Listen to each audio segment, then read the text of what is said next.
Hey guys, welcome. I've put together just a little urban landscape tutorial.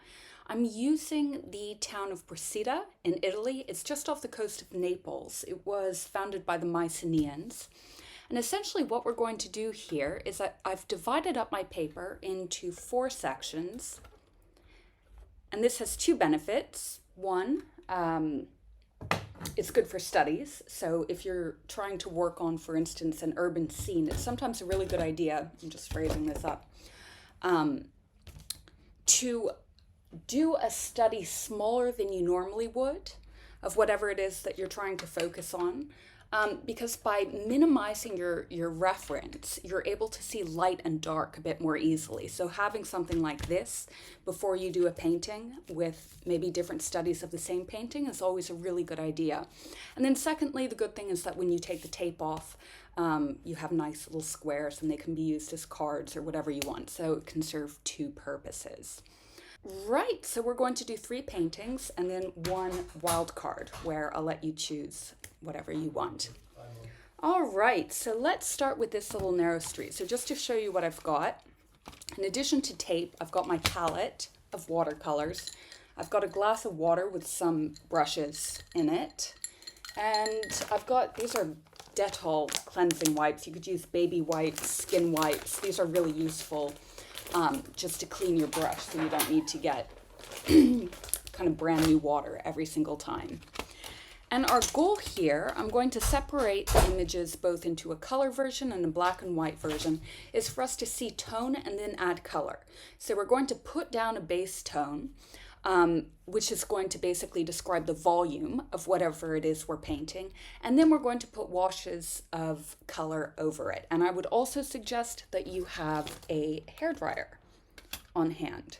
Now, if you've used watercolors or water media in general before, you'll know that frustratingly, colors are not consistent across brands. So what is called raw umber to me might be called sepia or a different color entirely to you. So I've just painted little splotches of the colors that I'm using with how I'm going to be referring to them according to my palette. My palette is by Rico Design. I forget where I got it, but the equivalent is probably Winsor Newton. So Winsor Newton palette. Okay, and remember you can create all of these earth tones really with varying degrees of red, yellow, and blue. So if you're just coming to this with red, yellow, and blue as the only paints you have, that's fantastic. You'll have a really wide range of exploration. You won't be able to get, for instance, you can't turn an ultramarine blue into a phthalo blue, for instance, or you can't turn a cadmium yellow into a lemon yellow by mixing, but you can get most of the earth tones or the equivalent by mixing together red, yellow, and blue in different proportions.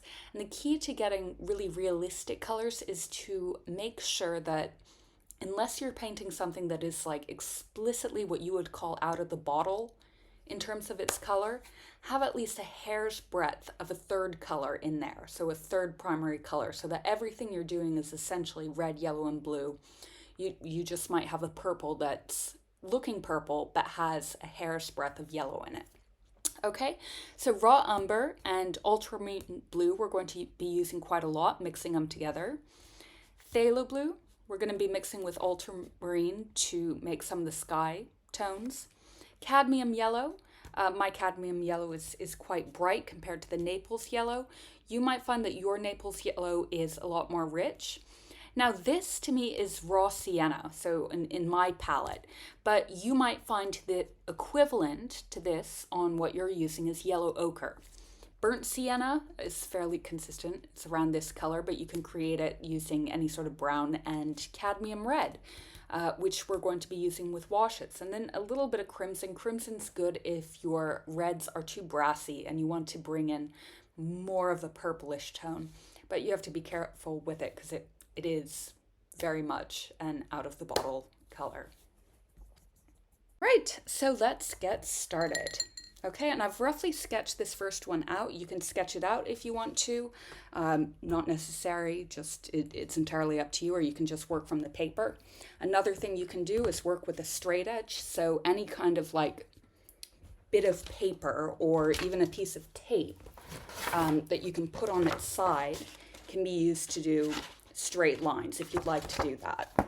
And I'm going to mix together a combination of raw umber and ultramarine blue to do the base with. Okay, and it can kind of help to blur your eyes sometimes. And I'm not going to wet down this paper beforehand. This isn't very expensive paper, so I find that it just gets way too diluted way too quickly if I wet it down beforehand. And we're going to have this base painting, so it's not really necessary. Okay, so I'm just starting on the side and diluting the paint as I move inwards. It's really important that this section here we keep very pure. We don't want to muddy it up, so tiptoe around that area very carefully in this first layer. And I'm using kind of a flat-headed brush, which I find useful because you can do straight lines with it as well as wash wider kind of swaths of paper, but any brush really would work. It's entirely up to you. You also don't have to work this small. You can work larger if you would like. This is just, it kind of forces you to see light and dark values.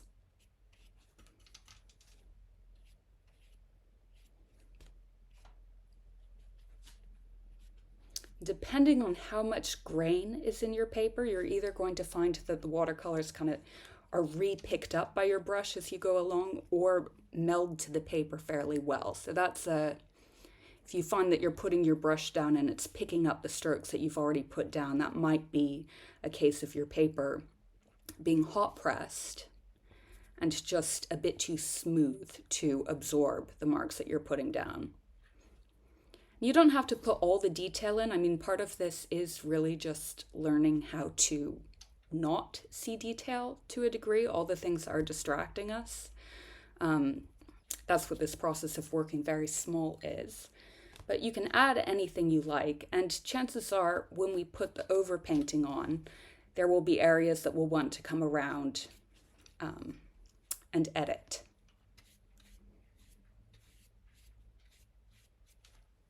Just going to make it a little bit darker down here.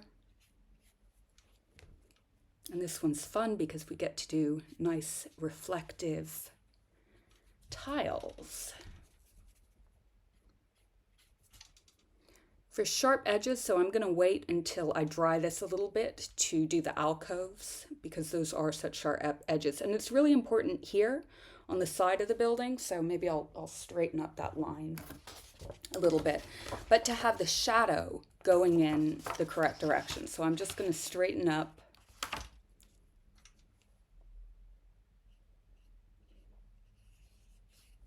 this curve.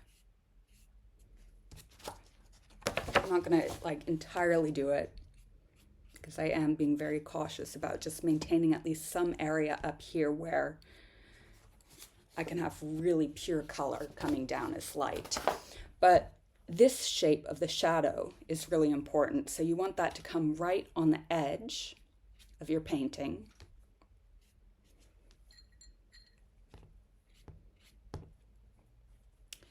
And then, so the light's coming down the middle of the tile, so I'm just darkening the areas on the side and moving the color inwards a bit. And for these buildings in the back, we're just doing really faint layers, so don't worry about the sky. I'm just using the block shape of my brush to block in the buildings in the background, so they're hardly visible, really. They're just kind of fuzzing out back there.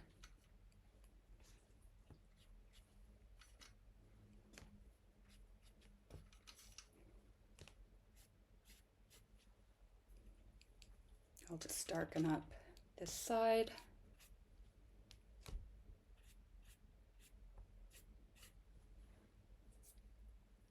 It's easy to get carried away with the details, and then just going to put in some blotches showing this kind of decaying brickwork on the wall.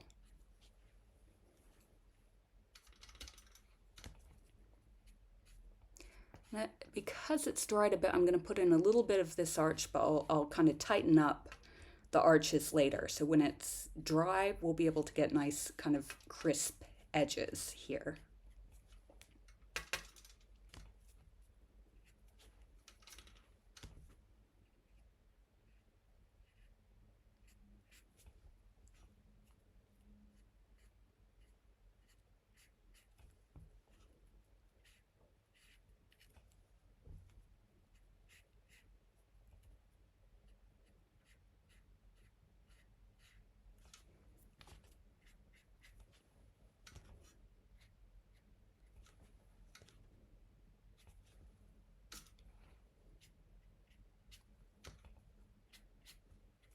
All right. I'll just make it a bit darker here. But I'm gonna dry it now because my paints are getting pretty saturated. You don't want your paper to get too wet.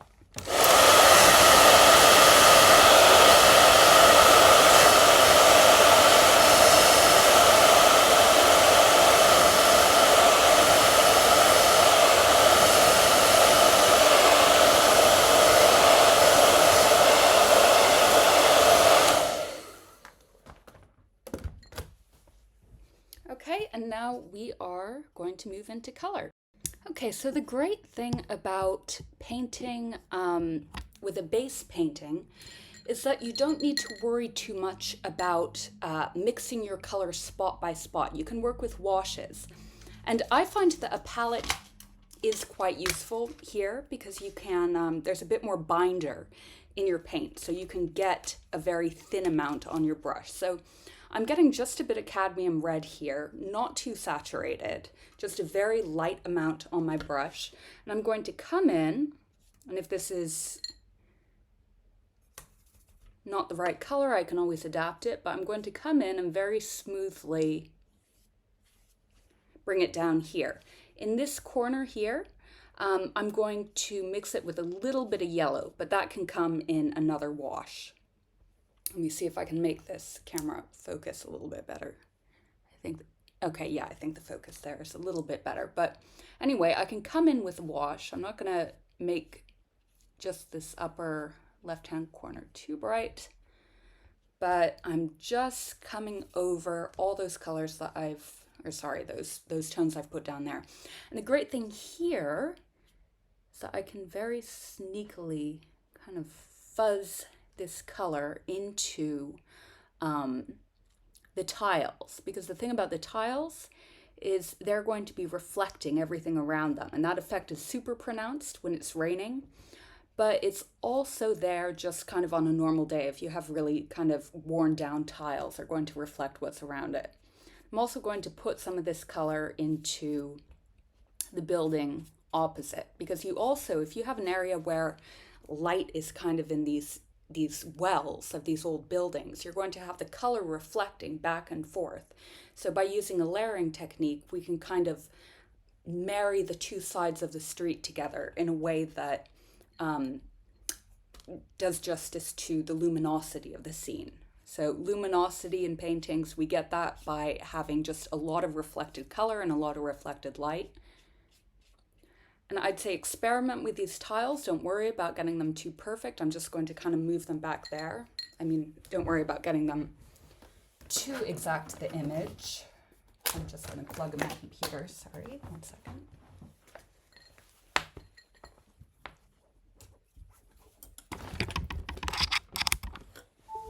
Right. Okay. And let's see. So I'm going to get a little bit of burnt sienna to mix in with that cadmium red. I do want to kind of bulk it up there, and maybe a tiny bit of crimson. Experiment with the reds on your palettes. You might find that they're named different things depending on what brand you use. That's way too red, but I'm just going to wash it down.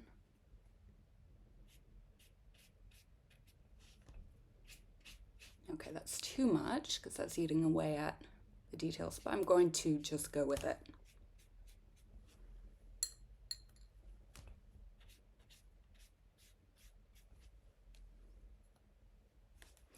And And now I'm going to come in, and actually I've got Naples, you might have it, Naples yellow.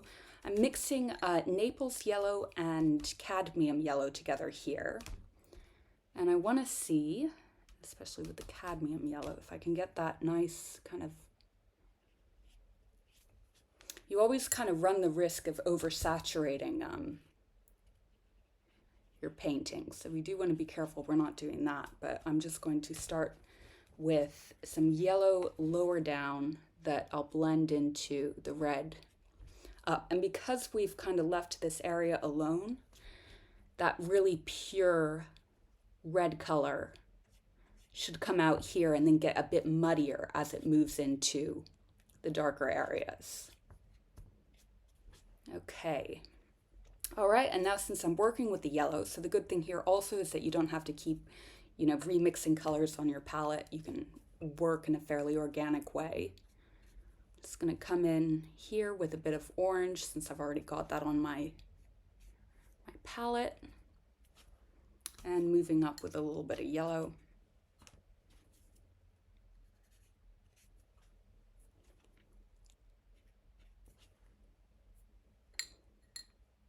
And here, now I'm going to start to work in some more sort of a purpley crimson color. So I'm mixing together a little bit of crimson.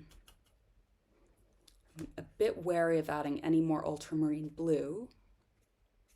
So I already have, but we want to use more of a blue-based red here. So picking up on some crimson.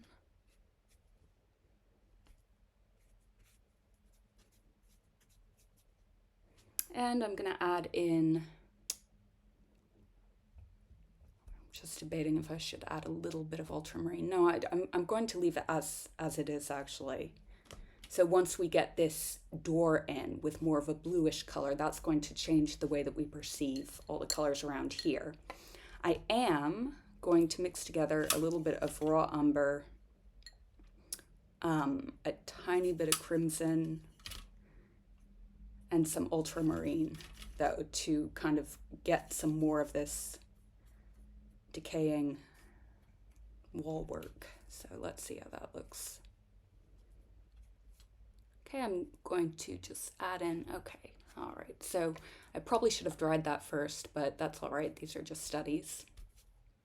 I'm coming in with that mixture. And I'm putting this in now because sometimes you need to put down a color to understand how all the other colors are working together. So your perception of whether something is more red or more blue can change depending on what colors are surrounding it. And again, that's because color bounces. So that's where all that luminosity is coming from. Okay, and I'll just add a bit more raw umber. To be honest, there's a little bit of yellow in there, so a little bit of raw sienna. And you might find, I mean, if you've done the underpainting correctly, you might find that you don't need to be putting in all these additional steps. You might find, okay, I just want to maintain the base layers that I've put in. This is just editing what I'm doing here. A lot of this information could be kind of seen through the base layers. And part of this, part of the process of working with watercolors is thinking about what's drying on what part of the page. So working across the page, because you don't want to have to like jump up and get your hairdryer every time. And if you're doing sort of if you're really concerned about your painting coming out and looking professional, you probably don't want to be using a hairdryer because it can buckle thin watercolor paper. I'd say the best watercolor paper is probably watercolor board. It's very, very thick. You can get away with a lot. I would definitely recommend getting some nice watercolor board if you want to kind of work on any of these in further detail. Okay, and I'm going to give that a break and come in with a bit more of that Naples yellow over the tiles.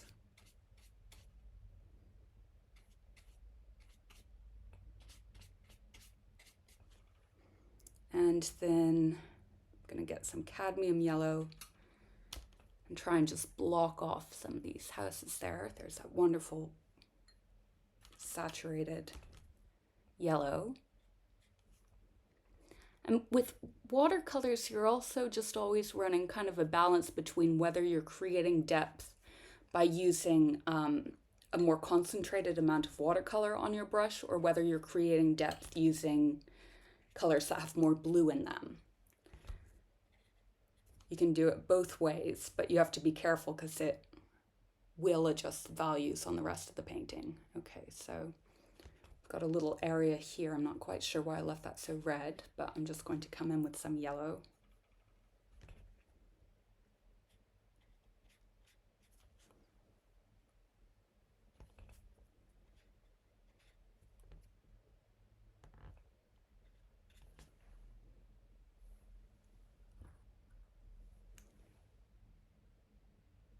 There.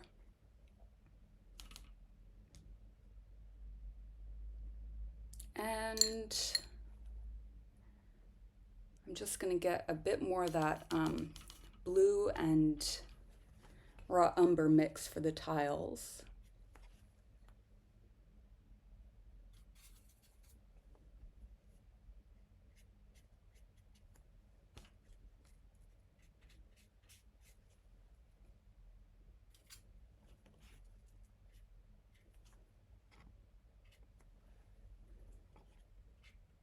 I've got a little bit of phthalo blue in this blue mixture because I'm going to put blue phthalo in the sky.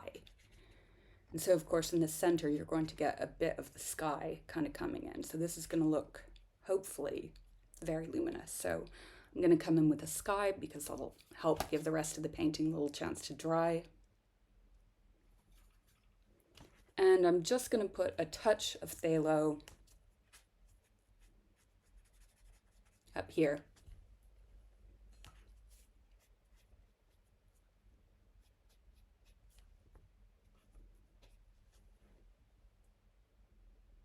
Okay, and I'm going to come in with the hairdryer.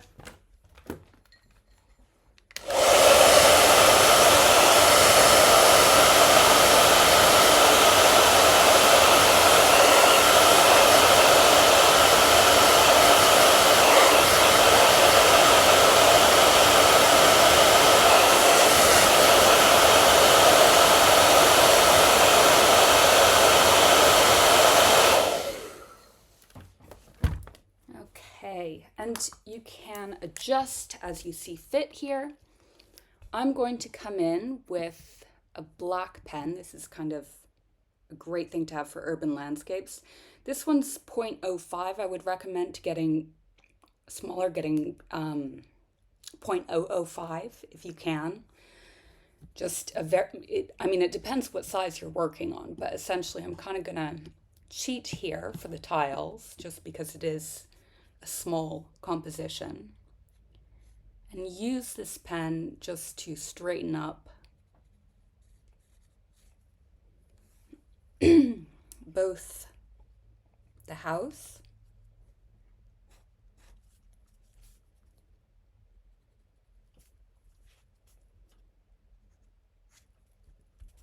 and you can use a straight edge if you really want to get those lines straight. That can be anything.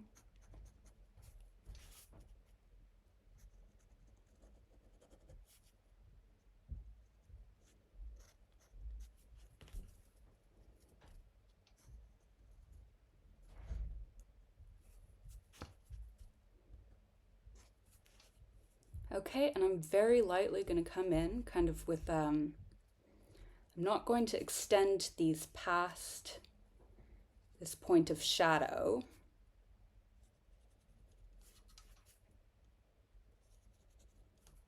I'm coming in, obviously there's a lot more complexity in the photograph, but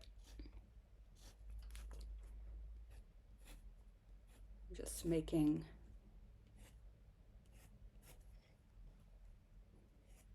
little circles around that.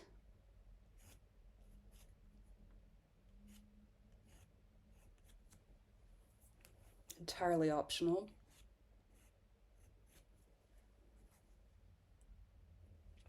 Just waiting for this to focus, sorry. There we go, that's focused a bit better.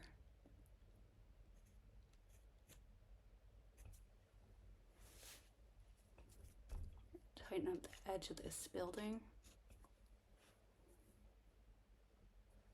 Okay, good. So it looks like the shadow is falling and giving more definition onto the tiles. And then with the tiles, so essentially to create a tiled effect, where the tiles are coming together, it's going to be just a little bit darker. So you can make them look more organic just by kind of working in little cracks. You don't want to put in too much, black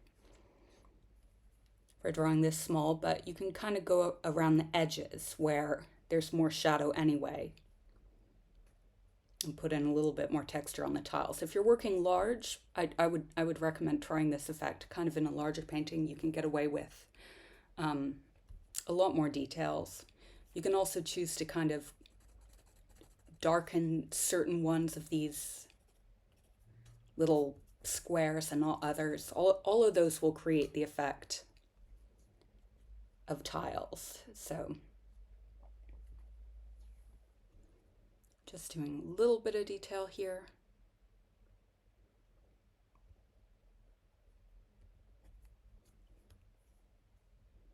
Another thing is that things closer to you, kind of in the mid-range of your vision, will be more in focus. So when you're doing a watercolor, you don't necessarily want everything to be in focus. But if you just put a bit of detail, a way to kind of get away without, doing too much work, if you put a lot of detail into kind of the mid-range where your vision would be focused naturally, the brain will basically add to that, to the rest of the painting, so it'll seem like there's more detail. So this seems like a very kind of, not as straight as I'd like it to be, but that's all right.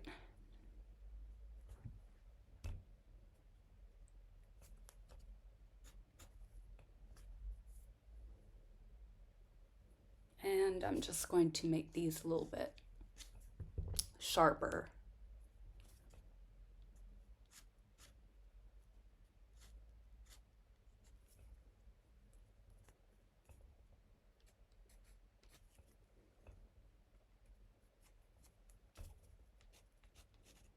I'm going to put a bit of green back there just to kind of create an end point for the scene. So I'm making a very muddy green, just adding, blue and yellow with a bit of that ultramarine mixture I've already got on my canvas. And I'm going to come in and just having that kind of cooler bit of green there, like condenses the scene.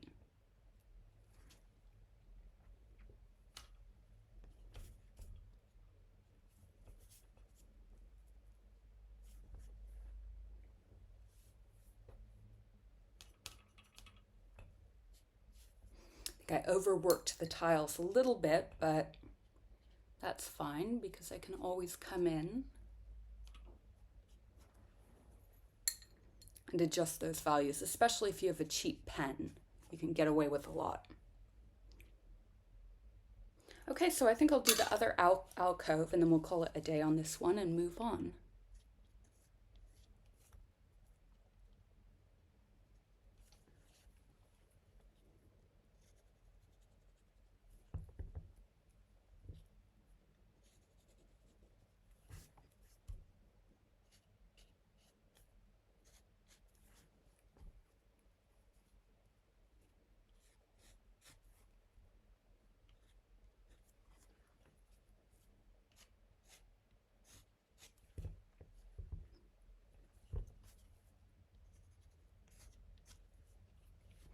I'm going to pretend like that air conditioner isn't there just because I don't want to have to paint it.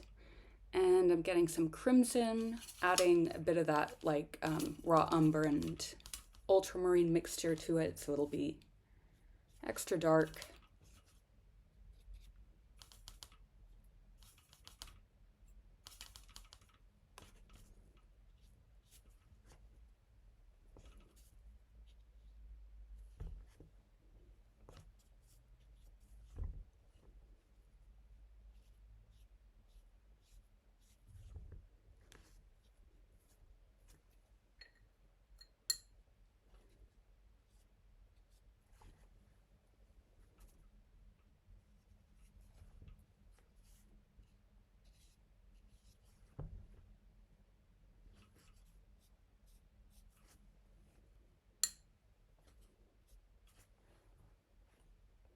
And just a bit more ultramarine and raw umber for the landing.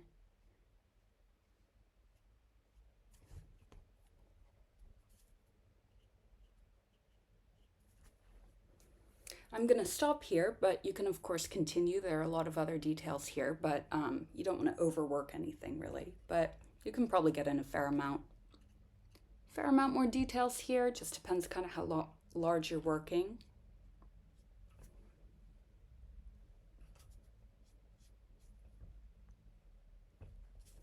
All right. Just making this more dark. Another thing to do is contrasts can really kind of give a sense of depth.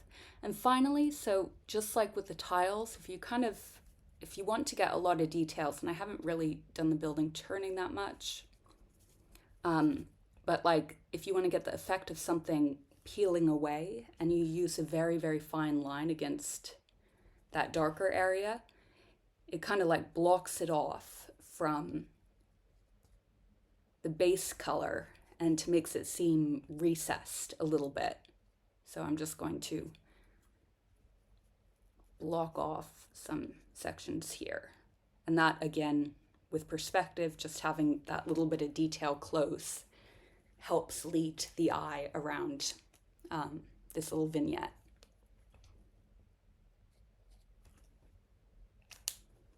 All right, so let's move on to the next one.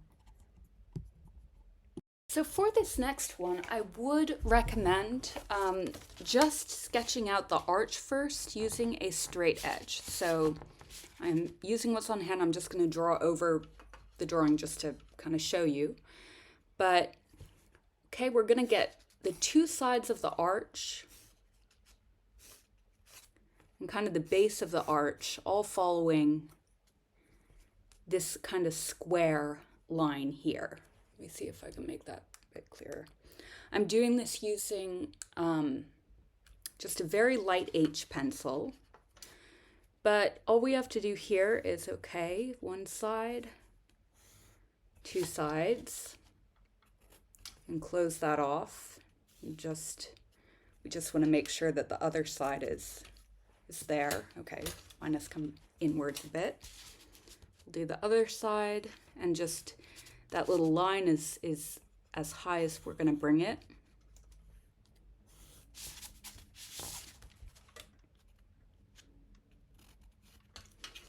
And then we can kind of lift it up a bit. It's not a perfectly symmetrical photograph, but, and you don't need to do this. This just will make it a little bit easier just because we've got a really nice delineation of light and shadow going through the arch.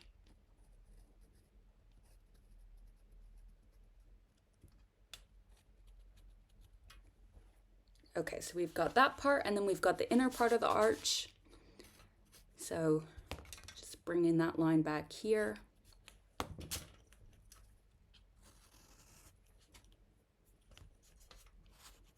And this really, it really doesn't have to be perfect because all of this we can edit later on.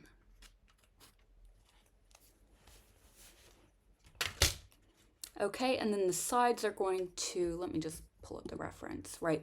Yeah, the sides of the wall are going to come right on the edges of that. And if you want, you can kind of map out where the foliage is going to be. Not necessary, really. We're going to start, so we're basically on this one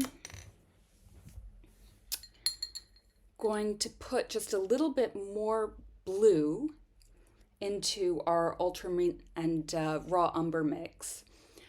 The color of kind of the ceiling in this area is if you take that mix with that bit of ultramarine and you also add some raw sienna to it. So you could either do this now, so just add some raw sienna to that mix. And that might be useful actually just to kind of separate the areas. So this one, maybe we have raw umber and raw sienna, and then a bit of ultramarine. We're going to use that as our base for the inside. And then for the kind of patio area, we're just going to take a little bit of that mixture we've already made and add some ultramarine or phthalo, maybe a little bit of phthalo as well, ultramarine and phthalo to that brown to create more of the pavement color. So let's make a decent amount of our mixture. The bluest part, there's going to be a bit more blue kind of on the shadow. So I'm just going to paint this in.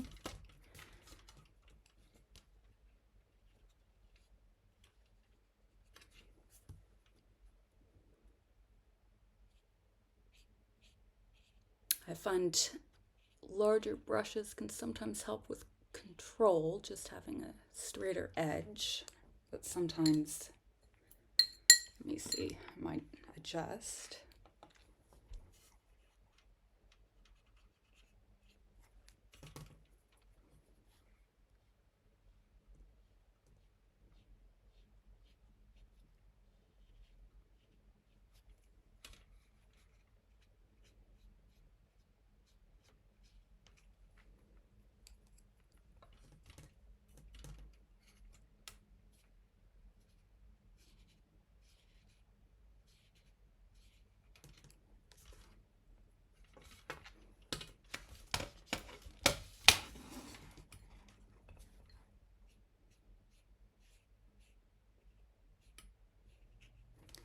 Okay, and I'm going to add, see if you can see on this side, there's a little bit more phthalo blue, which is reflecting from one of those doors. So I'm going to add just like a little touch of phthalo blue to that mixture I've made. I'm going to dilute it intensely. So it's super, super diluted now. It's just got a bit more blue in it. And this is how we create white, essentially. White or clear is just the colors around it. So I'm coming back in with more of that yellowish mixture. I'm gonna even add a bit more raw sienna there. You can always just kind of like use your finger or brush to pick up any extra paint. Oh, that's way too dark. That you put down. Especially if you've got, you know, like a wipe. It can be useful to have actually a piece of, just like a scrap of paper that before you put your marks down, you test them out on.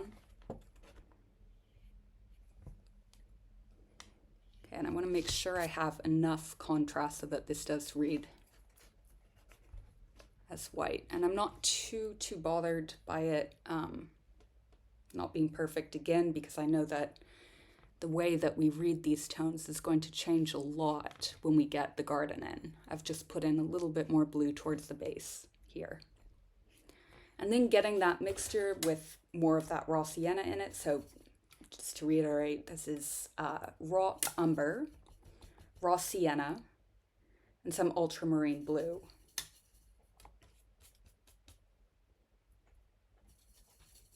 And that creates that sort of gray. So any mixture of red, yellow, and blue will create either a brown or a gray. And you don't need to have these earth tones like raw sienna or, you know, burnt umber. As long as you have red, yellow, and blue, you can make an approximation of just about any earth tone. So you don't need to get those already on your palette. And actually, I would recommend, just like in the learning stage, to only work with a red, a yellow, and a blue. You'll find there's a lot of control that can be gained from being a purist.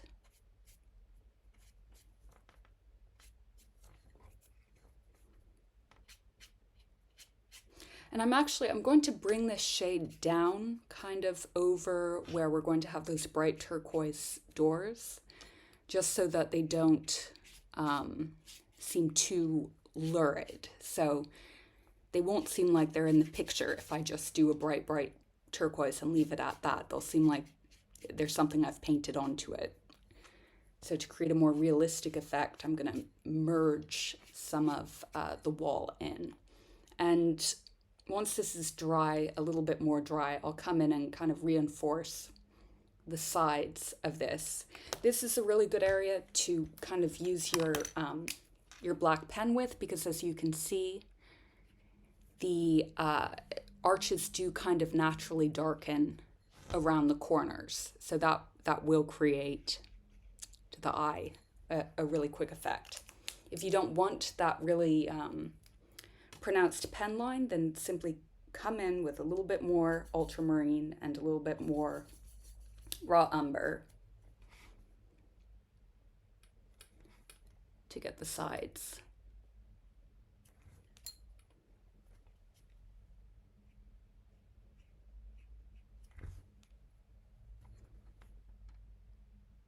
It's hard not to get caught up in the details here. There's always the temptation. If you want to do a bit of the cracked plaster and come back over with a really firm edge with your pen later on, you can also do that. So just like we did on the sides of the wall on the previous one, if you want, we can get like a bit of uneven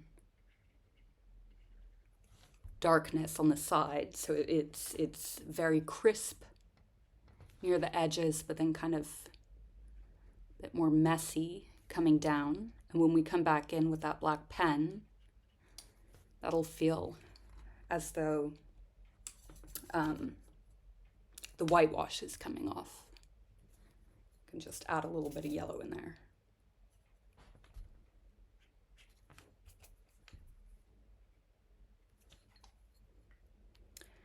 Okay, so let's come in now with, actually let's darken up this space just a little bit here.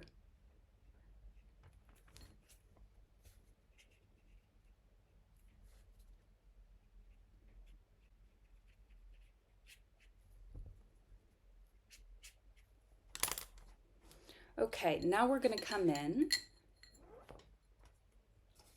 with just a bit of ultramarine added to that mixture that you've been using already. So what I'm doing now is I'm basically taking all the colors on my palette and just mixing them together, because I know that's going to bring me close to the color I want. So essentially, you can have a brown that you're working with at all times that comprises all the colors in the scene in front of you. And chances are, in anything that you paint, there's going to be a mixture of red, yellow, and blue in some combinations. So that's the key to getting realistic tones, is to always have, even if it's just like a hair's length bit of one of each of the three primary colors.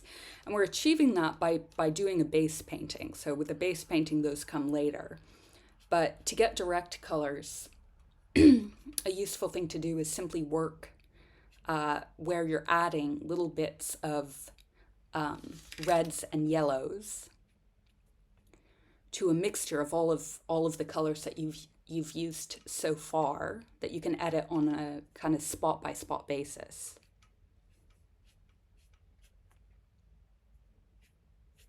It's a bit more light in the middle.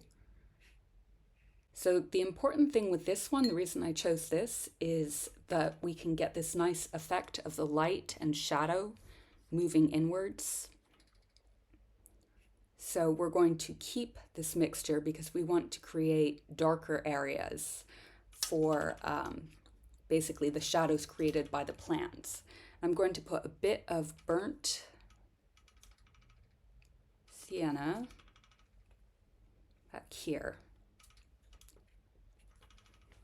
Just going to fuzz it out. And that's important in terms of the composition, just because it draws the eye outwards. So that's a bit much, but let me move this inward.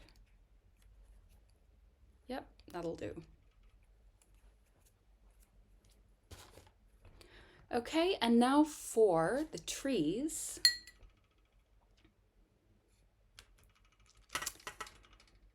because they're very bright, because they're right in the sun.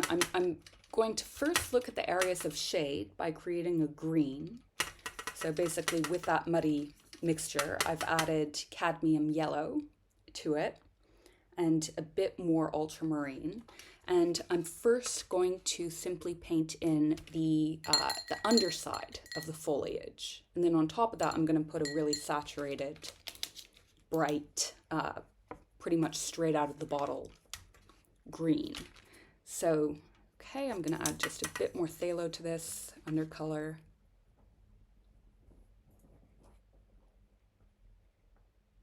This is where it's really important to blur your eyes. It's very easy to get caught up in the details of each plant, which is not what we want to be doing. You can always add in a little bit more raw umber if you want to make an area darker.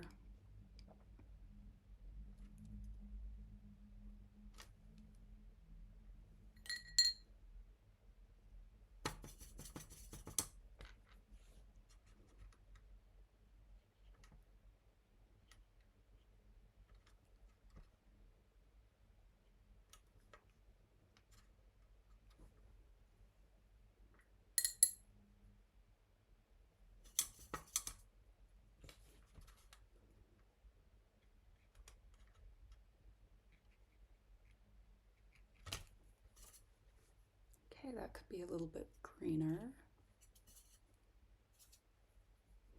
So I'm going to make a really pure green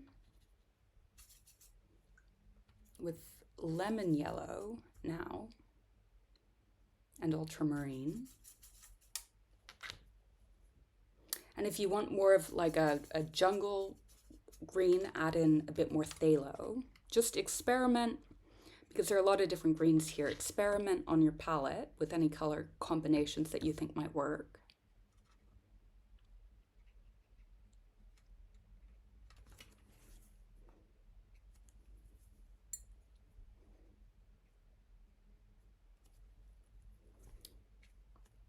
I want just a bit of reflection from the greens to be coming across the courtyard.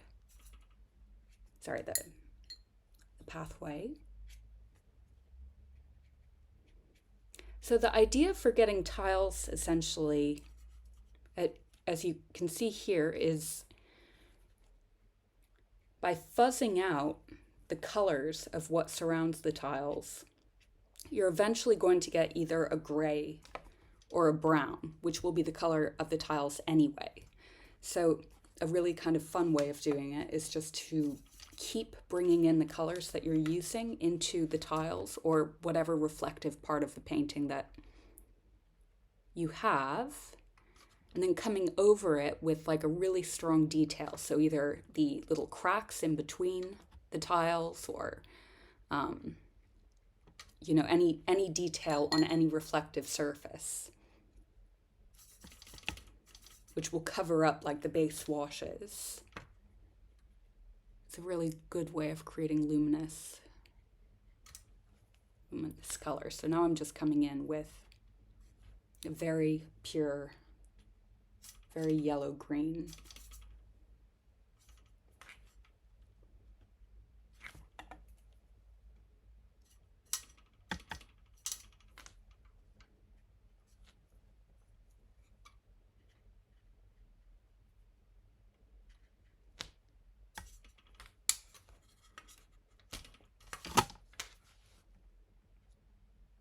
Just got yellow there. It's a little bit muddier than I would have liked, so I'm going to pick that up.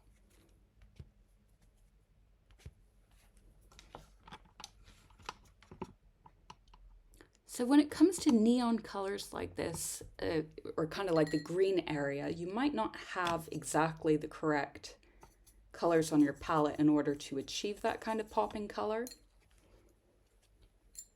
But you can get a pretty good approximation. So I'm just going to pause this for a second while I get new water. So I've got new water. That is one thing to bear in mind. Not muddying up your water too much. And let's get back to it. Right, so I've got that green mixture. I'm just going to add a bit more phthalo blue to it to make it really, really pop. One thing to bear in mind, whether you're using watercolors in tubes or from a palette like I am, is that some manufacturers will make lighter colors by adding white to them. And white watercolors have a lot of chalk in them. So that can alter ultimately the tone that you get. In terms of water mediums, the purest color that you're going to get comes from inks. So just using pure ink, which you might want to do if you're doing really, really bright scenes. Anyway, so I'm just bringing the screen down, and I'm bearing in mind just keeping the sides of the arch pretty clean.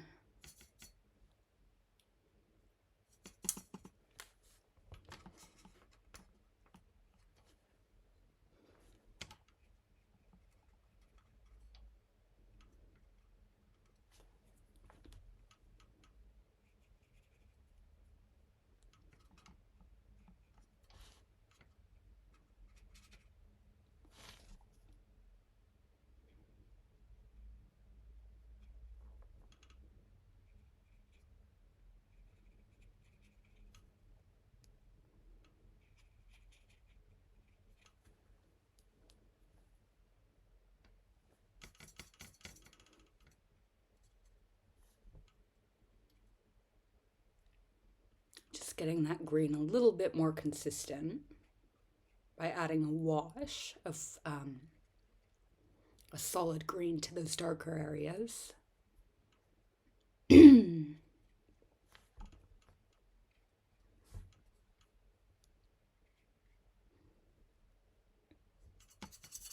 then I'm adding a bit of that kind of muddy color to the green and diluting it a lot to do the furthest area. So really dilute it. I'm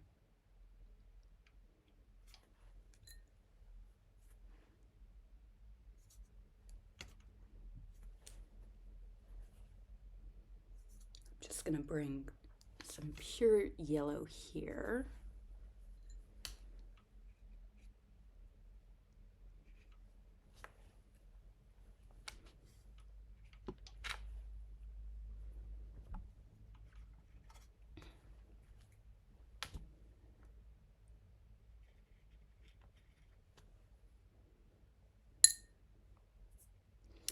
And I'm just going to get some ultramarine to do that, a little bit of that blanket in the background.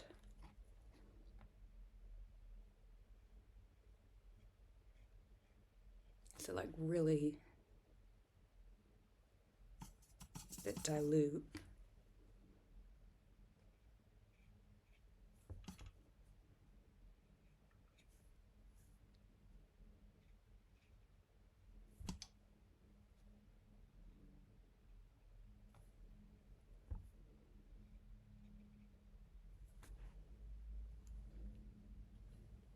Okay. Now to get these really bright turquoise doors, I'm going to use phthalo blue and a little bit of lemon yellow. I'm not going to get the color perfectly. Turquoise is one of those colors that you kind of have to have in a purer form, but I'll get an approximation of it. You can add in, if you want, a little bit of white watercolor to it, if you want the color to be a bit more like it is in the photograph. So I'm just adding blue to my mixture, and I'm going to come down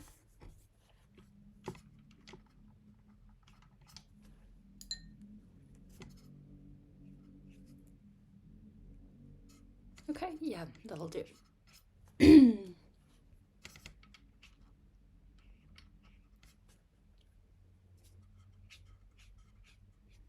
I'm going to try to avoid doing too much detail on the doors because I know that that's sort of like a black hole that I could easily get sucked into. Right now we're just doing like a little wash to get that color, and then the important thing will be just adding a little bit of that color to the tiles, reflecting it.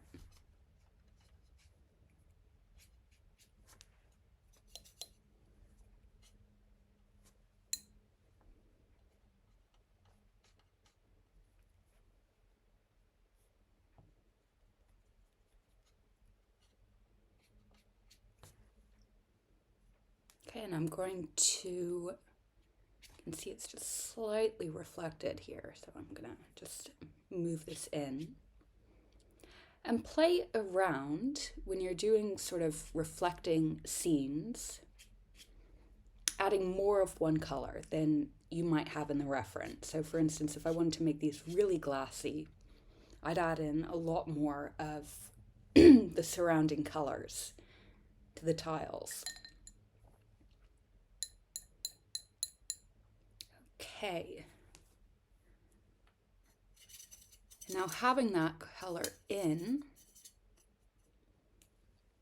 is helpful in sort of seeing where to go. So what I'm gonna do now is with that green, I'm gonna come back with some ultramarine.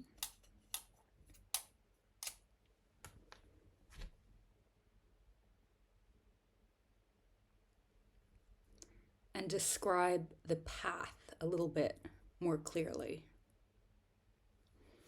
So the ultramarine I'm kind of adding to the lower parts of the green.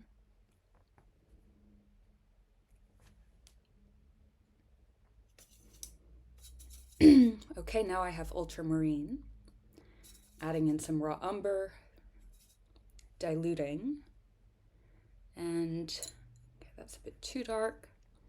But now I want to make sure I'm getting the shadows of this green area down.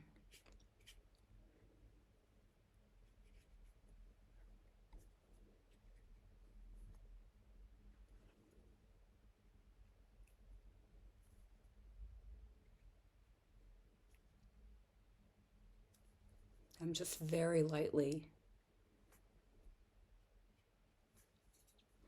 bringing a very dilute wash of it back.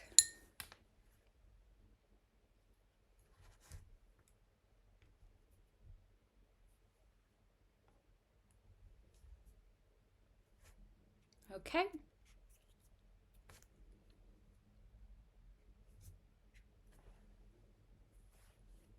I'm also going to make it a little bit more darker inside. So I want just a bit more, see, a bit more shading.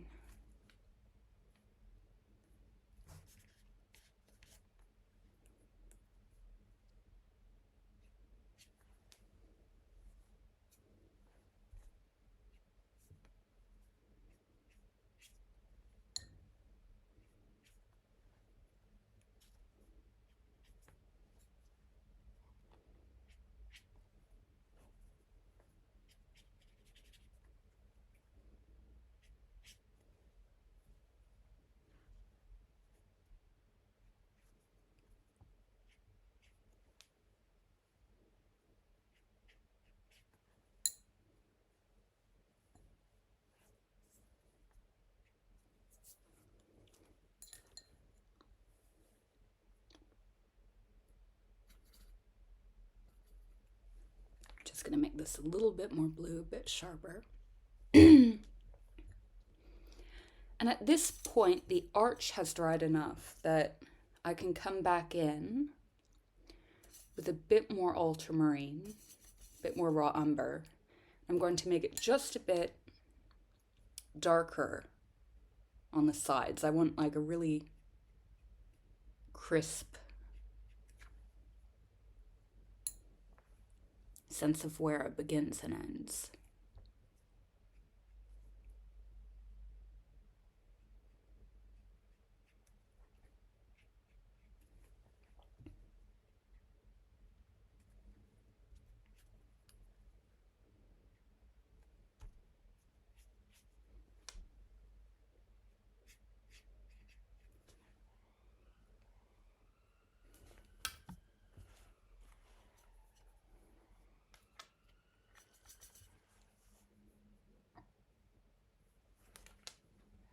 I'm also going to get some shadows going on just to make this more of an arch shape.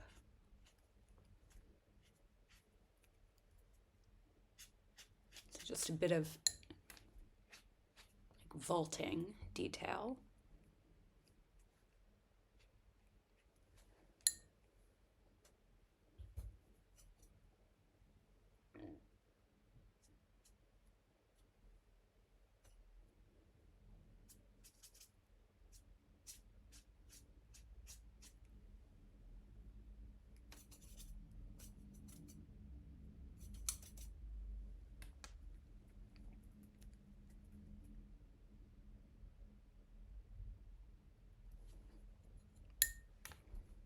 Okay, don't make that dark, I would say.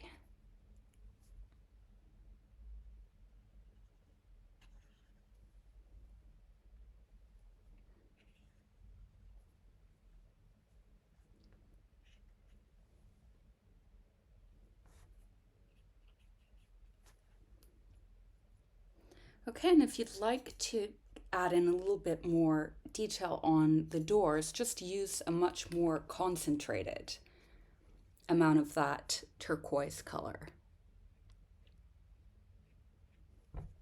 on your brush, so not as dilute.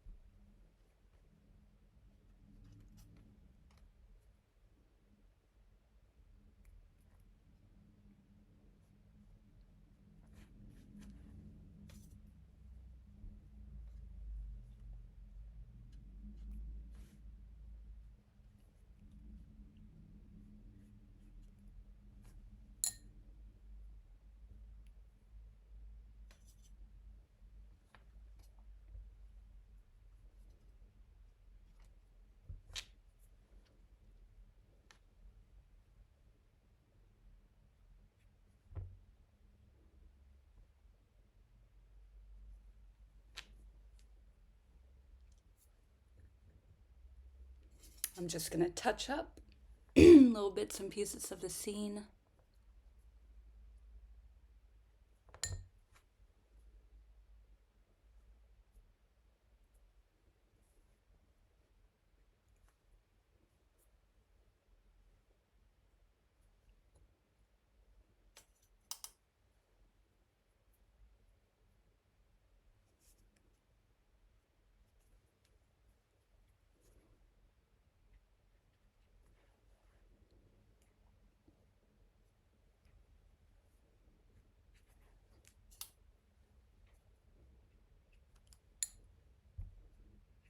I'm using that turquoise color just to bring in a bit more shadow here. And I'm doing that just to help with the general sense of perspective.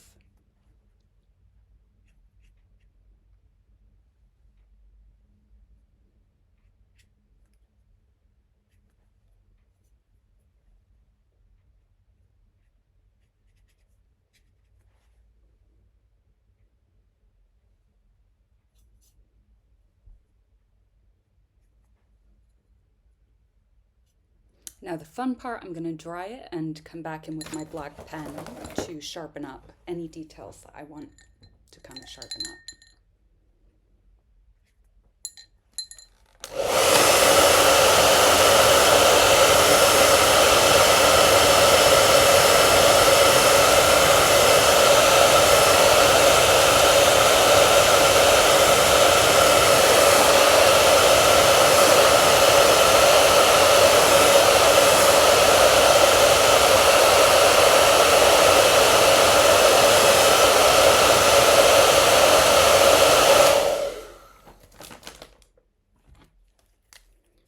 Right.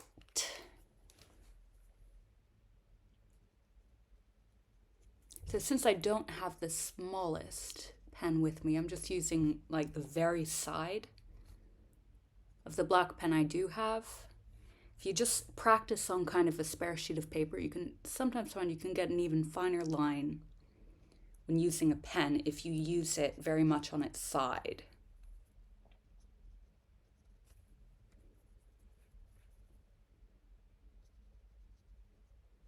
And another thing I'm doing here is if I find that my line's getting too thick, I'm just bringing in a bit of darkness, like in the random patterns of the trees on the inside, so that this side that I want to keep clear stays clear.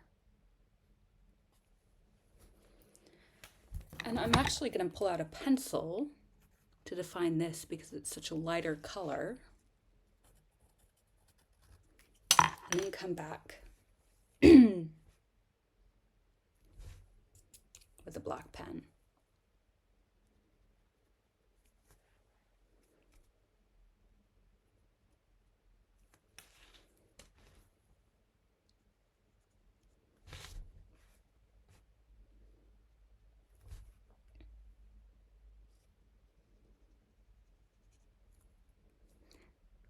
Okay, I'm going to bring in,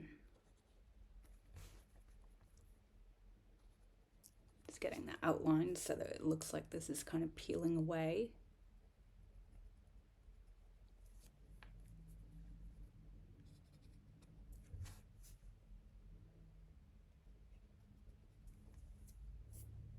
And follow whatever shape you have. Don't try to necessarily follow the photograph. It'll still create an effect.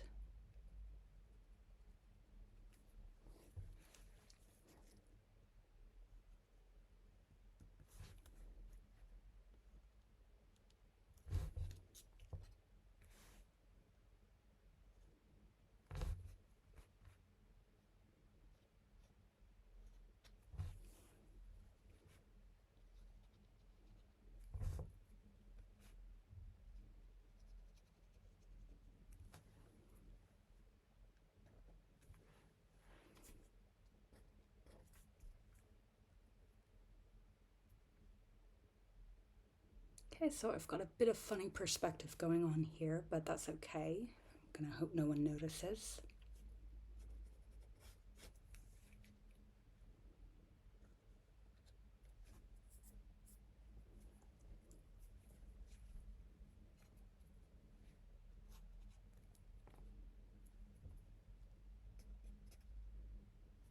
And you can get in any sort of details that you want by looking at the negative space in between the greenery here.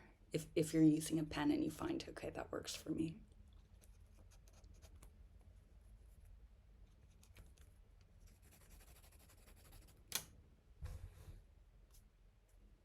And for the tiles,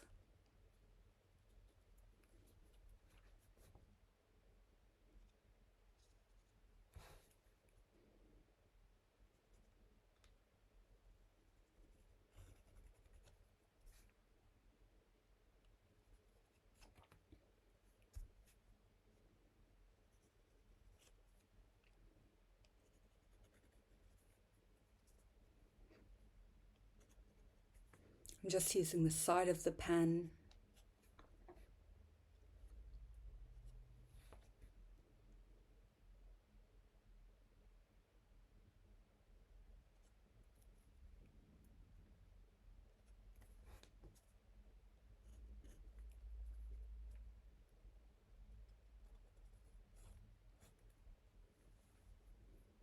And I'm sharpening up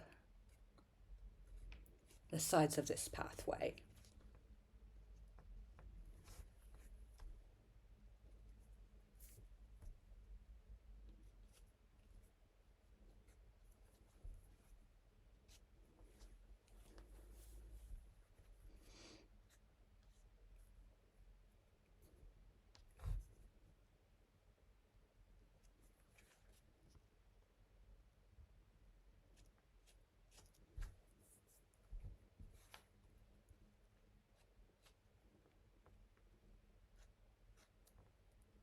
I'm not putting in all the details of the tiles. I'm just getting some of that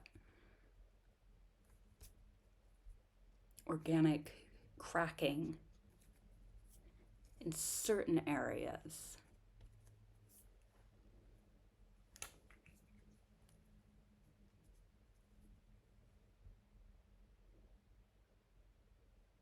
And you could put in the doors with the pen if you wanted to. So you could also just sort of straighten up the details here.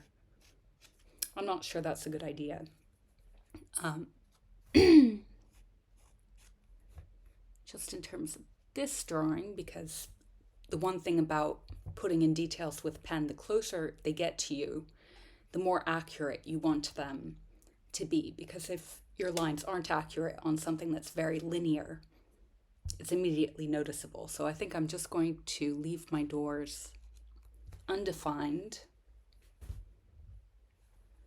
on the sides. And we'll finish this one here. A bit of an analysis, because what we want to preserve is this area here. So let's see, let me maybe change that to black. Maybe that's more visible. So here.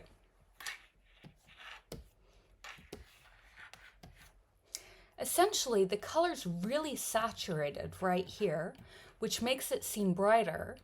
But as you can see here, that's actually a darker area. So this is a case where that technique of doing a base layer first will be really helpful.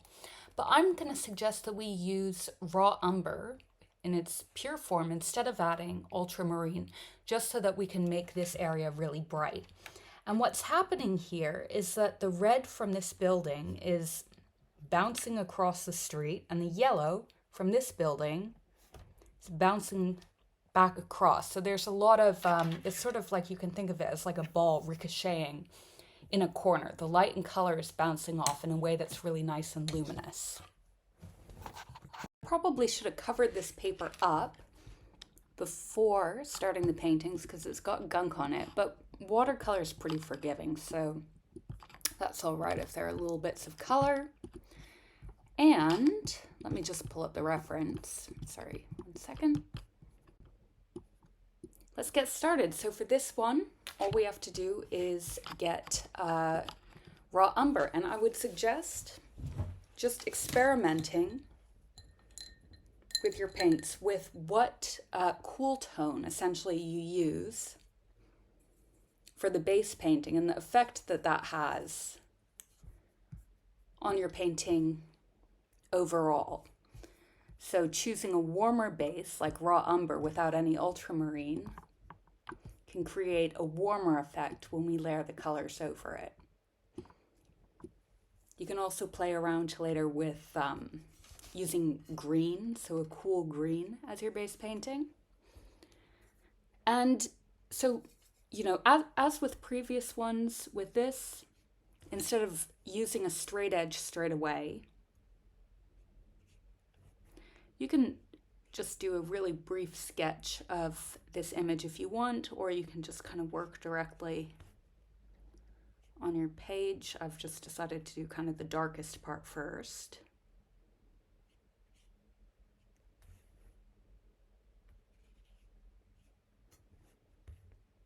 Haven't left a lot of room for the sky, but that's fine.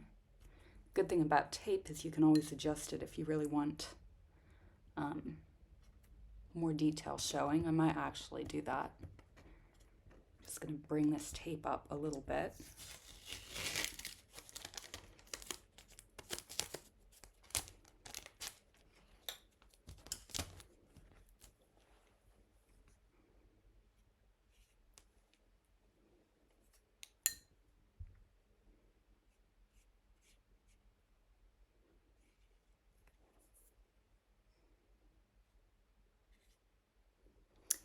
And it's up to you if you want to leave the traffic sign out or add it. I'm just going to kind of paint around it.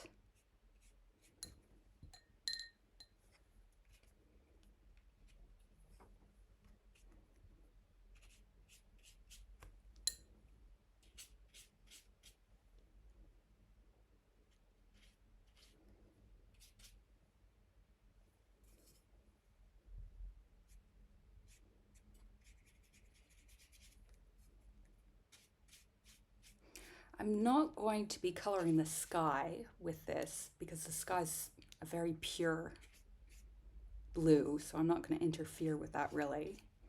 But here you might want to, if you're kind of getting bogged down with the details, again, blur your eyes or make the screen a lot smaller, which can help in seeing less details.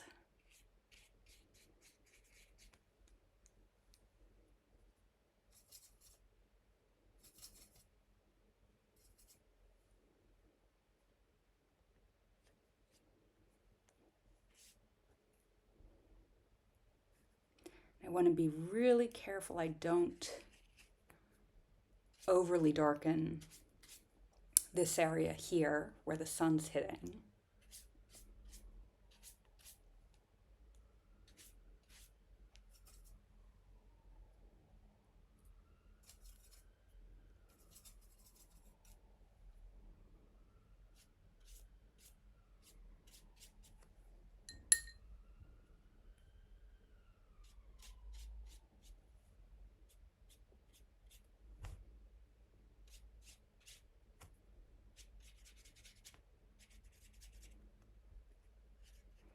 When I'm kind of moving my brush like that, essentially I'm using a fairly dry brush and almost like you would a marker, just very lightly brushing the pigment onto the page so that it's not too deeply saturated.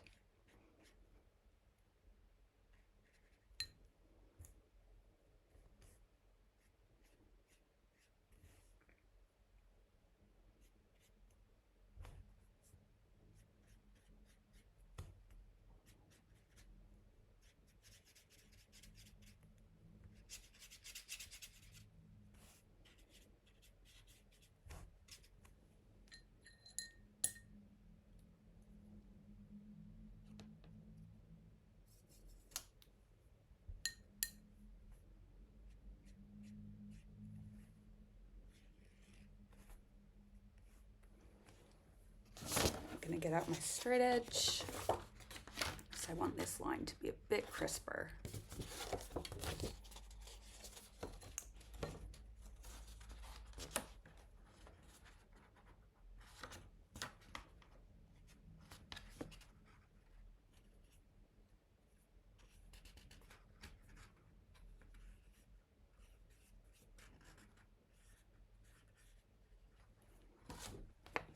All right.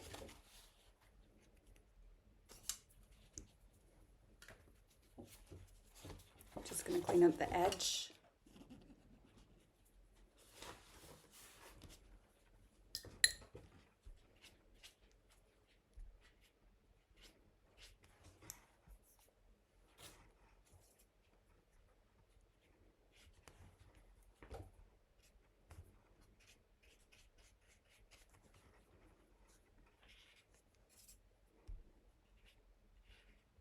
I'm not too worried about bringing, the building up, or if you need to kind of adjust your buildings to follow the paint. The good thing with having a base layer is that we'll be able to edit things to make them a bit more cohesive once we start putting the color on. So we don't need to commit too much. Right, and now I'm going to think about how the colors, or rather how the shadow is bouncing for us. So you can see that this is reflected in the building right across from it. So I'm going to get that bit of shading down. And this will save us the trouble of having to do too much kind of complex stuff with the color when we start putting that on.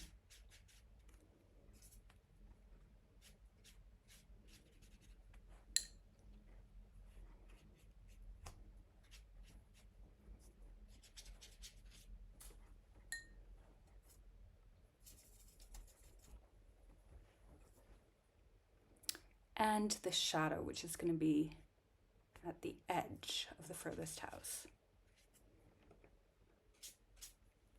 Or sorry, the kind of mid-house.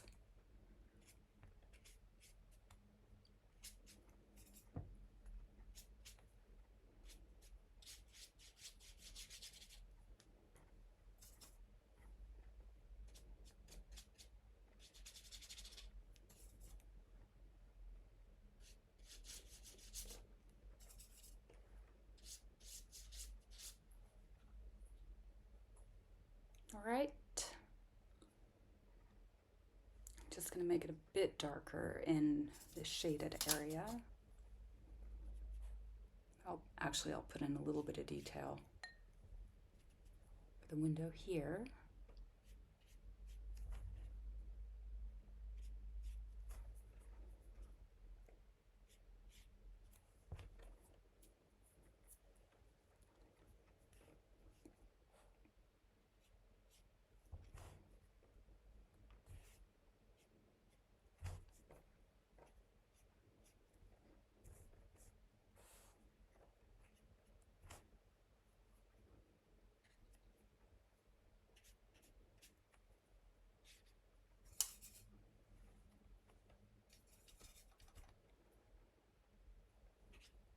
Whoops.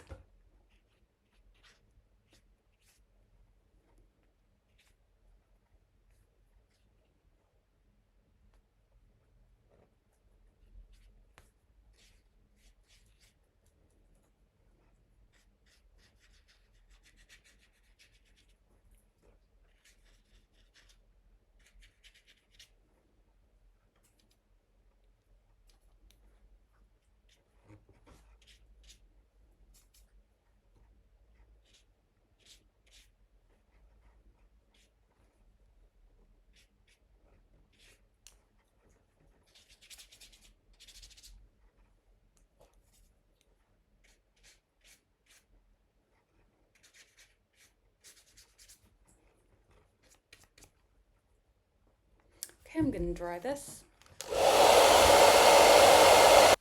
Decently dilute wash of cadmium red.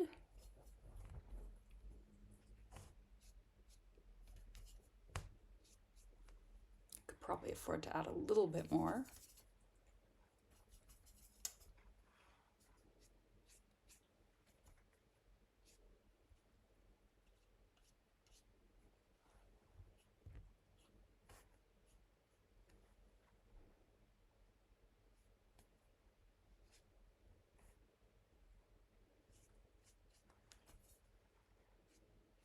Bring it all the way down, just so I have like a nice clean paint coat when we put in that detailing there. And I'm going to just bring some of this pure cadmium red across the street. And this way. And I'm also going to fuzz it out a little bit.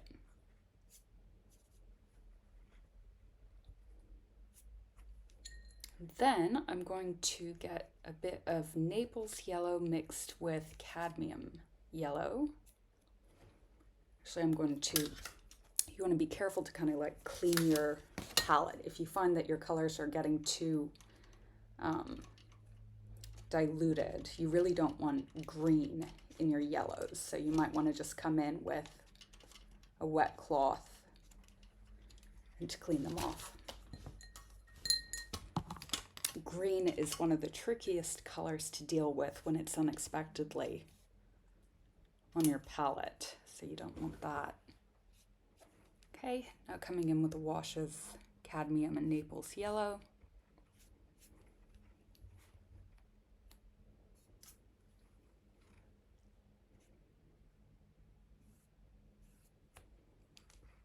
I'm going to make the cadmium yellow really concentrated on this far house.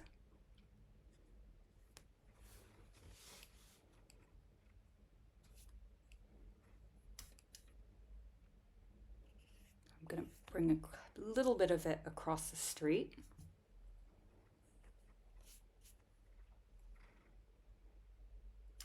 I realized I forgot to do this side. I'll come back and to do that in a moment.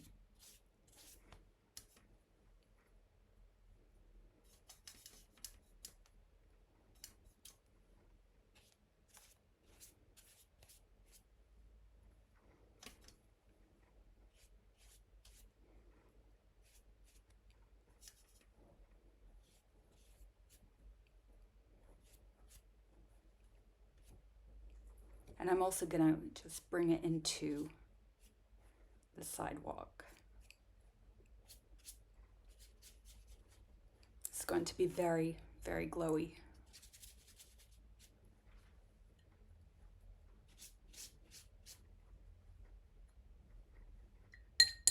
All right, so getting that cadmium red back.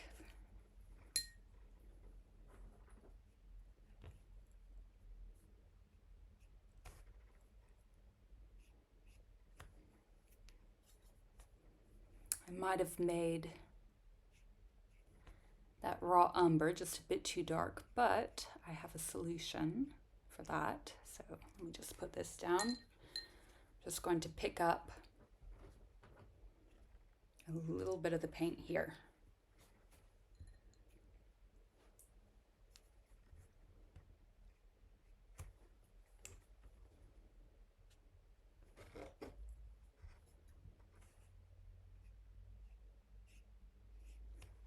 Just going to dry that for a second.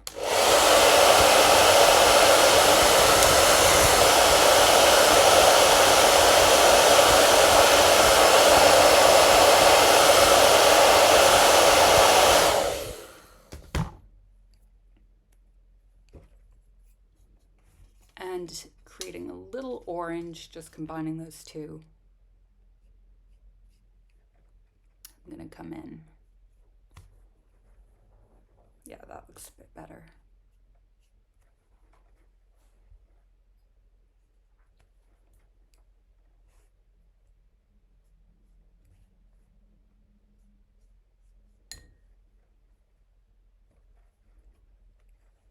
Just going to bring a little bit more of that orangey color across the way.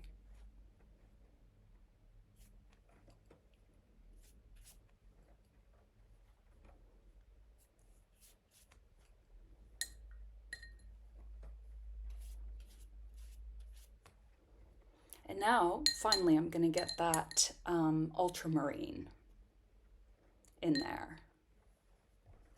So I'm not going to do pure ultramarine. I'm going to mix my red, yellows, and blues, which will create that pavement color. So you can probably mix together everything on your palette. Here I've got one that I think, yep, that'll work. And you might find that you want to, you might want to dry.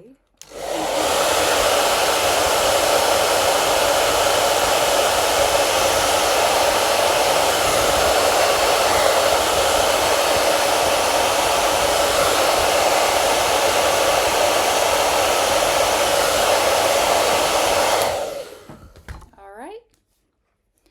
And I'm just going to do some detailing with this ultramarine combo. You can add in as many or as few details as you would like.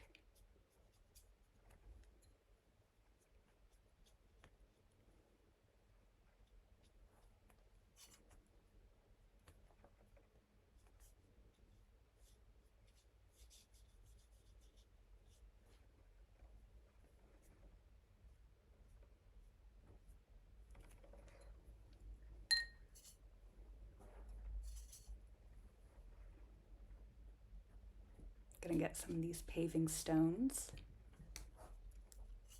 I'm actually finding that a more pure ultramarine will work here just as well.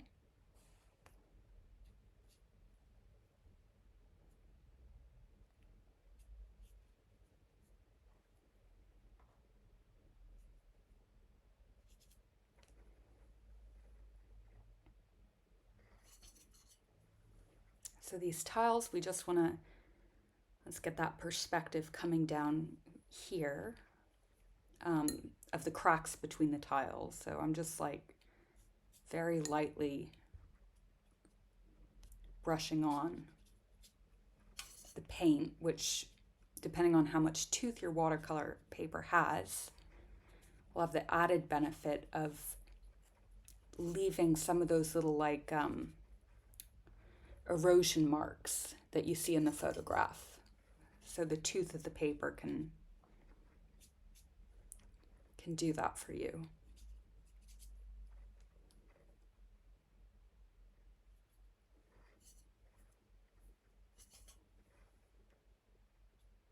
And because we did all that work, bringing in those reds and yellows to the streets, we have that slightly shiny effect.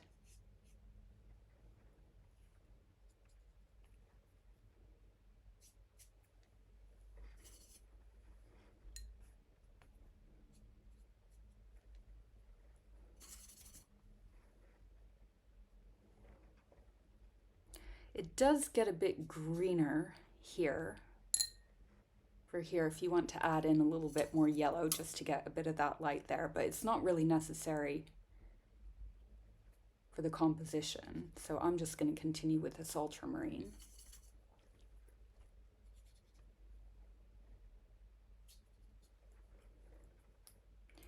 When you're doing your urban landscapes, you get to decide what you include and what you don't include.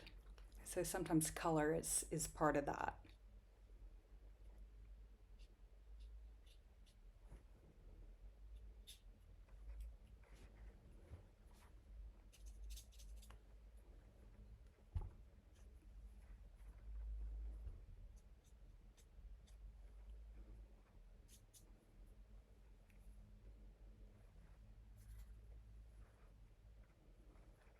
And I'm just going to come in with the ultramarine because I found that I like that color combination to do the detailing here. So I'm not adding anything other than pure ultramarine, and I'm leaving the colors already on the paper to do the mixing work for me.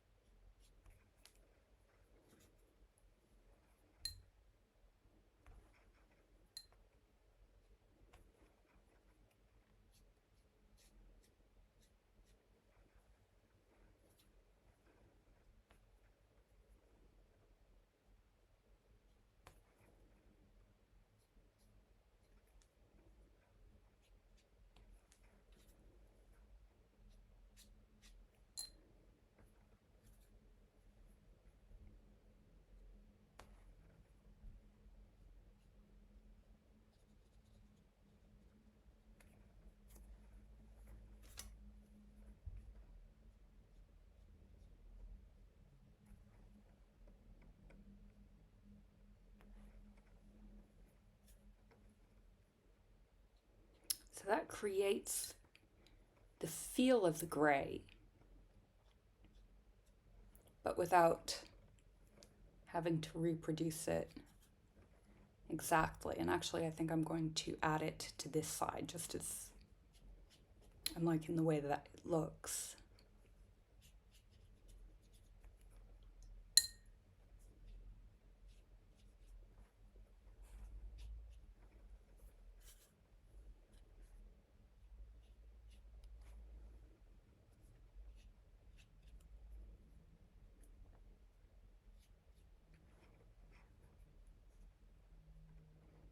Okay, and now if this is dry enough, you can kind of like tighten up the edges of the street, just getting some lines in.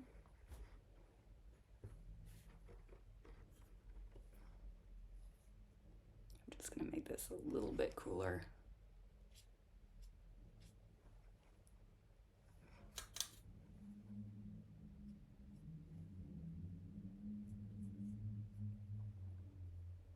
And now I'm going to get the sky. I'm going to do a mix of phthalo blue and ultramarine.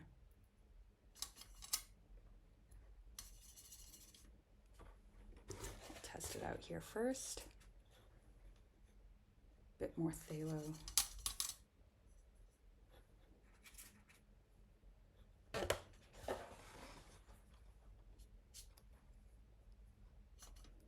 And I'm starting at the top of the sky so that if it's too dark, I can edit it from there. And I'm going to pretend like that building in the upper right-hand corner isn't there. I'm just going to leave that out.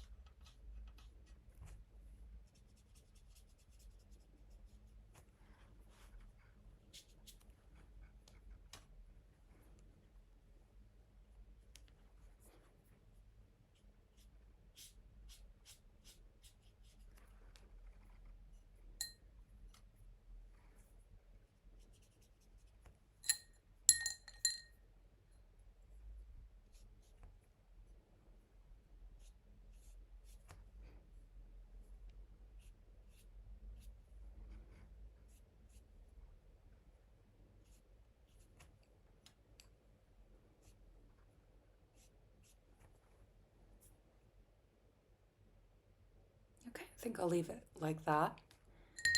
And I'm just going to mix that blue with a bit of that cadmium red so that I have a purple with like a tiny bit of yellow in it. So essentially another shade of brown created with all the three, but kind of erring on bluey yellowish side.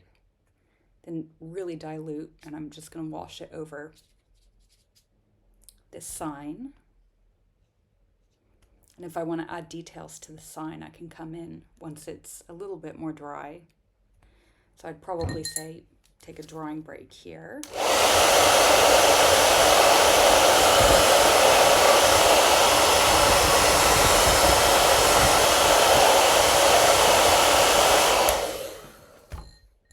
Just going to add in a little bit more of the siding.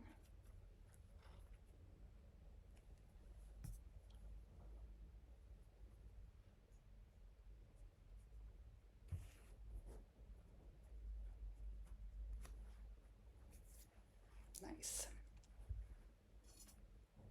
And I'm going to get a bit of shadow here just using purple.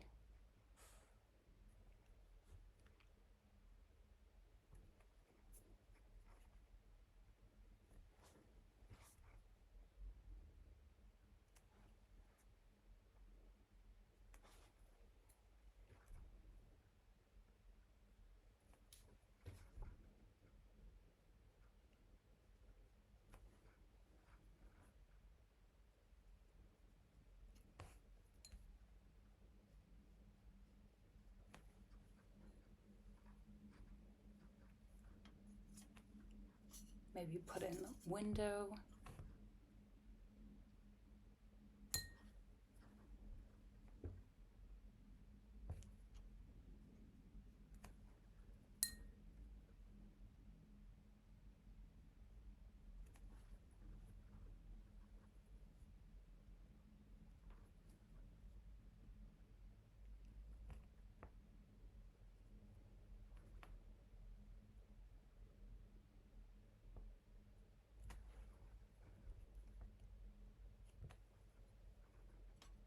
A little bit of blue for the post.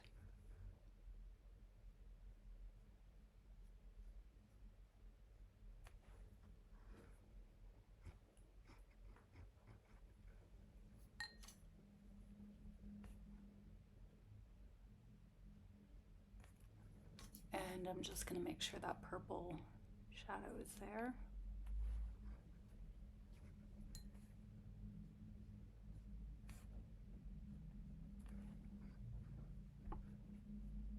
I've kind of enhanced it just for the sake of this image.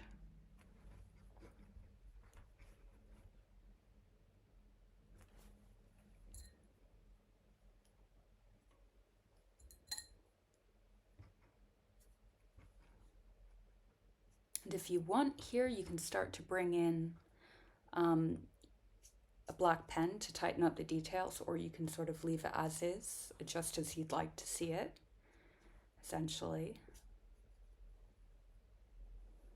I'm going to use that ultramarine to come in and to do some of the windows, I think.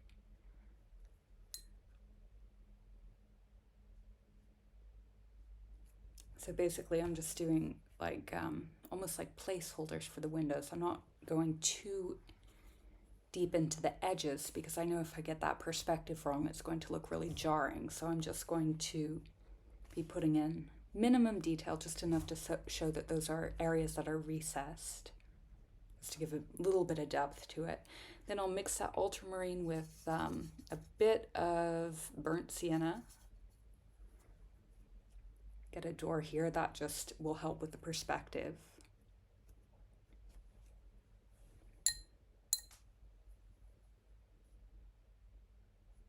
If you want to use a really fine brush to just mark out the house at the end of the street, just so there's sort of an end point, you can do that, or you can leave it if you like that kind of faded effect more, which also can be really lovely. And I'm just going to use some burnt umber to do the trimming on the houses.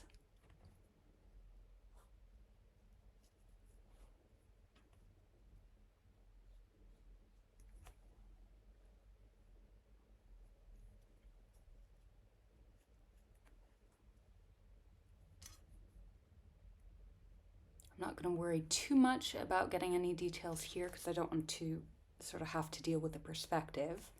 So instead, I'm just going to tighten up the sharp edges of this building.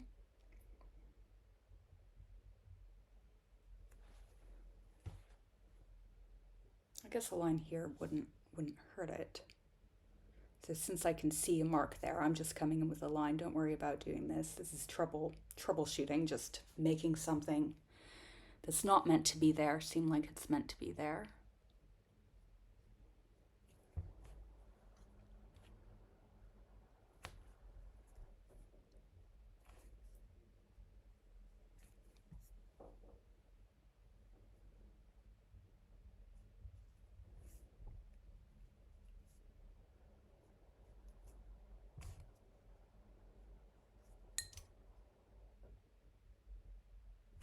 And here I'm just sort of adjusting to taste. I'm working with what I've put down already, and I'm editing it in a way that makes it more appealing in terms of the way that I'm viewing it. And this could be very different depending on what your painting looks like, but I'm just coming in with a fine brush and sort of tightening up some details, leaving others. This is the point I love in a painting, at the very end, when you're able to kind of troubleshoot, and in the process of troubleshooting often discover new things about the scene or about the painting that are your own.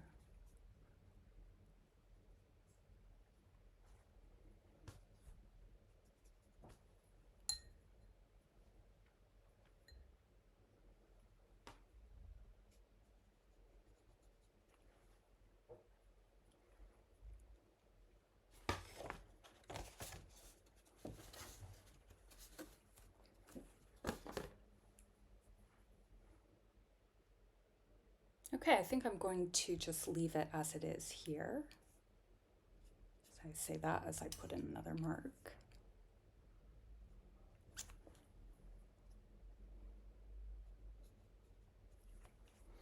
And the final one I'm going to leave to you guys to decide. So I'm just going to go through a few images. These are all taken from Procida and Pompeii. Feel free to choose whichever one you would like to use. And just pause the screen when you see one that you'd like to complete. And then I'll show you what the whole finished work will look like, which of course you can cut up and use for cards or anything. I'm going to use them for Christmas cards, I think. Okay. Okay, so here's the first one. It's a garden in Procida. So just pause here if you'd like to use this one. Here's the second, also from Procida. Good if you want to work on your tiles a bit. This one would be a good challenge if you want to work on a base painting and coming over it with a layer of Naples yellow.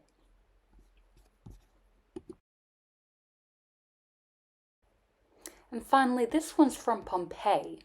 And I just thought this would be a good one since we did so many warm colors. This is full of cool colors. So I would say do a base painting using really strong ultramarine blue and raw umber. And then just maintain those blues and a little bit of purple throughout the overpainting. Okay, so when you're finished, just remove the tape.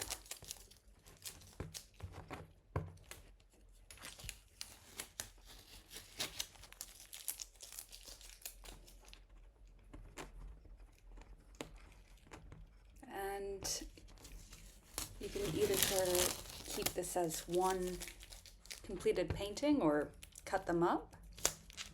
So I'm going to do.